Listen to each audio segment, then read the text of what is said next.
morning, my dear students.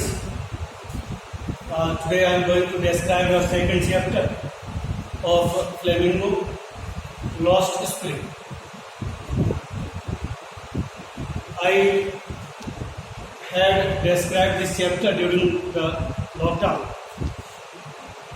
when I had taken your English lecture, but again I am going to describe this lesson. Please listen carefully. Lost Spring. The title is appropriate. Lost Spring means lost childhood. Nowadays in our country you could see the evil of child labor is there in our society, and this evil, they apply the students, children, from getting education, from getting equal rights, from getting all the schemes and welfare plans released by the government. Lost Spring, in this chapter there are two stories. First story is about a small child who is rag picker, Sahib.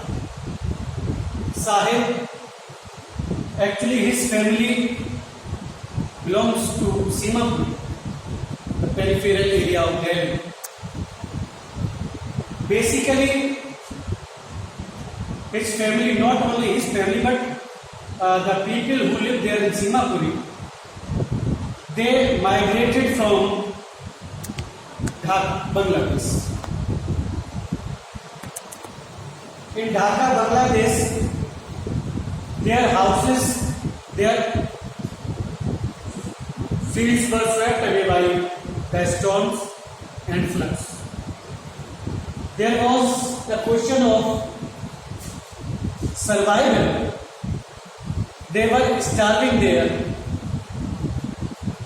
So, to survive their life, to put their body and soul together, they came to Sima. वहाँ क्या था, बांग्लादेश में, ढाका में, उनके सभी खेत, उनके घर, सब कुछ बर्बाद हो गए थे. तूफान आया था उसमें, जो बाढ़ आई थी, फ्लड्स आए थे उसमें, इसलिए उनके भूखों मरने की बंदोबस्त आ गई थी. तो इस वजह से उनकी फैमिली, साहिब की फैमिली नहीं, कई ऐसी फैमिलीज माइग्रेट करके सीमापुरी आ गई थी. They build their houses in Seemapuri with mud and tarpaulin, tin etcetera. मिट्टी से, टीन से, इट्स काइंड ऑफ क्लॉथ, छत बना ली थी. तो उस वाइल्डरनेस एरिया में वो लोग रहने लगे थे. But for their survival they started picking them. They became rag picker बन गए वो. Children like Sahib, every morning they came to the street of the narrator Anistan. Anistan, the woman narrator, Indian narrator. She belongs to Hyderabad. Her parents were poets. She is the narrator of this chapter, Anistan. She noticed every morning Sahib and other children came like morning birds. सुबह सुबह ये बच्चे आ जाते थे उसकी गली में कूड़ा पीने के लिए, बेयरफुट, नंगे पैरों में, बिल्कुल ऊधम मचाते हुए सुबह कूड़ा बीनते थे और दोपहर तक वो बिल्कुल गायब हो जाते. Due to this routine, narrator came to know the name of each and every child in that group. जो कूड़ा बीनने के लिए बच्चे आते थे, उन बच्चों में वो साहिब को, और केवल साहिब को ही नहीं, सभी बच्चों को नाम से जानने लगी थी, पहचानने लगी थी. One day narrator met Sahib. She asked, why don't you go to school? Sahib was surprised by this question asked by the narrator. उसने कहा तुम स्कूल क्यों नहीं जाते बेटे? Sahib was surprised, he didn't know what the meaning of school. जानते नहीं था स्कूल क्या होता है. उसने पूछा there is no school in neighborhood. मेरे पड़ोस में मैडम कोई स्कूल है ही. She told if she construct any school would he come? उसने कहा अगर मैं स्कूल बनवाऊं तो तुम आओगे. But suddenly she realized that this was the hollow advice given by him. उसने कहा जो बच्चे 2 जून की रोटी नहीं कमा पा रहे हैं, जिनका परिवार ऐसे जगह पे रहता है, वो स्कूल कैसे जाए? She cursed the society and the stigma of poverty on the society. समाज पर जो गरीबी का बदनुमा दाग लगा हुआ है, उसको बहुत कोसा उसने. She thought what would be the future of India if the children would be involved in racketeering and other child labor, functions. उसने कहा अगर हमारे देश के बच्चे, in fact they are the future of the country, वो बच्चे अगर कूड़ा बीनेंगे, वो बच्चे अगर इस तरह के काम करेंगे, तो हमारे देश का फ्यूचर क्या होगा? They should go to school to get education. They should be qualified, educated, because education is the main key for any nation to make it successful and prosperous. One day, she asked Sahib and other children, "Why are you without chappals?" एक दिन उसने पूछा साहिब से और बच्चों से भी कि आप लोग नंगे पैर क्यों रहते हैं, चप्पल क्यों नहीं पहनते? तो all the several children told that they didn't have slippers. उन्होंने बताया मैडम मेरे पास चप्पल नहीं है. कुछ ने कहा my mother had put them on the safe. कुछ ने कहा मेरी मम्मी ने टाल के रख दी है. कुछ ने कुछ कहा. She came to know that being barefoot was not only the reason of poverty. केवल गरीबी के कारण ही बच्चे नंगे पैर नहीं हैं. It has been a tradition. उनमें एक परंपरा पड़ गई है नंगे पैर रहने की. अगर वो जूते जुटा भी लेते हैं, पहन भी लेते हैं, तब भी वो नंगे पैर रहेंगे, because they have been habituated. The grinding of poverty have grind them. गरीबी की चक्की ने पीस को उनको ऐसा कर दिया पीस के कि अब वो अमीरी या भरपेट खाने का कोई भी इच्छा अपने पास नहीं रखते, केवल जीना चाहते हैं. उनके लिए जीना ही सब कुछ. साहिब के लिए rag and other rubbish was silver, gold. कूड़ा उसके लिए सोना. कभी कभी वो कहता है मुझे sometimes I get rupee note in rubbish. कभी कभी बोलता है कि मुझे कूड़े में 1 रुपया मिल जाता है. I want to clear you them that they do not get any coin gold in rag, but by selling this rubbish or rag, they get money.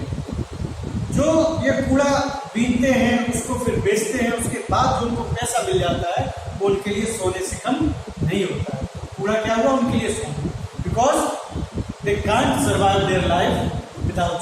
इसके बिना कूड़ा बीनने के वो अपनी जिंदगी को सर्वाइव नहीं कर पाएंगे. उनका पूरा परिवार इसी कूड़े पे डिपेंड करता. जब ये बच्चे कूड़ा बीनते हैं, इसको बेचते हैं, उसी पैसे से सीमापुरी में इनका परिवार रहता है और अपना जीवन यापन. One day narrator told Saheb, asked Saheb what was his full name. उसने पूछा बेटा तुम्हारा नाम क्या है? Saheb told it was Saheb Alam. उसने कहा मेरा नाम Saheb Alam means the lord of universe, पूरे ब्रह्मांड का स्वामी, ये उसका नाम था। और वो क्या करता था? कूड़ा बीनता। तो पूरे ब्रह्मांड का स्वामी है, वो कूड़ा बीनता है। तो narrator thought if he came to know the real meaning of his name, how could he feel. अगर उसे पता लग गया कि उसके नाम का मतलब क्या है तो क्या महसूस करेगा? ठीक है, किसी का नाम हो राजा, तो खाने के लिए उसके पास कुछ ना हो तो ये मजाक होगा ना, एक सैटायर है, ये व्यंग हो जाएगा। ठीक है, तो उसको अगर पता लगे तो बहुत हंसेगा अपने नाम पर। नाम मेरा है साहिब आलम और मैं बीतता हूं कूड़ा। One day narrator found Saheb Alam going towards से मिल्क बूथ। एक बार नरेटर को साहिब मिला, एक चाय की दुकान की तरफ जा रहा था। Sahib told the narrator, madam now I work on T store. उसने कहा, मैडम अब मैं कूड़ा नहीं बीनता हूं, मैं चाय की दुकान पर काम करता हूं। I get 2 meals and 800 rupees। 2 time का खाना, उसको 2 या 3 टाइम का होगा, बुक में देखिएगा 2 या 3 टाइम का है खाना, 800 रुपए मंथली उसको। He was having still canister in his hand। हाथ में कनस्ता था उस दिन। he was not having bag on his shoulder। कंधा नहीं था, कंधे पे कूड़े वाला झोला नहीं था। क्या था? कनस्तर, स्टील की बाल्टी। स्टील की बाल्टी। तो उसने पूछा, how do you feel working on that tea store? कैसा लग रहा तुम्हें चाय दुकान काम करते हुए? Sahib became sad. Actually he was not happy working at the tea store because when he used to pick the rag, the bag was his on his. जब कूड़ा बीनता था, वो जो बैग होता था, वो जो बोरी होती थी कूड़े की, वो उसकी अपनी होती थी। He was the master of his own will. तब वो अपनी इच्छा का मालिक था। Now the steel canister belong to owner of the tea store. अब स्टील का जो कैनिस्टर है वो टी स्टोर के मालिक का था, वो साहिब का नहीं था। And that steel canister felt heavier than the bag of bread. जो कूड़े का बैग था वो उसको हल्का लगता था, जो स्टील का कैनिस्टर है वो उसको भारी लग रहा था। Because Sahib was not longer या not remained longer the master of his own। अब वो अपनी इच्छा का मालिक नहीं रह गया था। अब वो किसके नीचे काम कर रहा था? अब वो जो टी स्टॉल का ऑनर था उसके नीचे काम कर रहा था। So he was not happy working at the tea stall. Okay, so my dear student, this story stall in childhood. जब बच्चों का बचपन क्या होता है? बच्चों का खेलना कूदना, एजुकेशन, स्कूल जाना। ठीक है, तो उनका जो व्यक्तित्व होता है, पर्सनैलिटी डेवलपमेंट का ये टाइम होता है, एजुकेशन का टाइम होता है, समझने का ये टाइम होता है। उस टाइम वो क्या करते हैं? उनका बचपन खो जाता है, छिन जाता है अगर वो चाइल्ड लेबर बन जाते हैं, अगर वो लेबरी करने लगते हैं, अगर वो मजदूरी करने लगते हैं, तो ये उनका बचपन बिल्कुल खत्म हो जाता है। तो दिस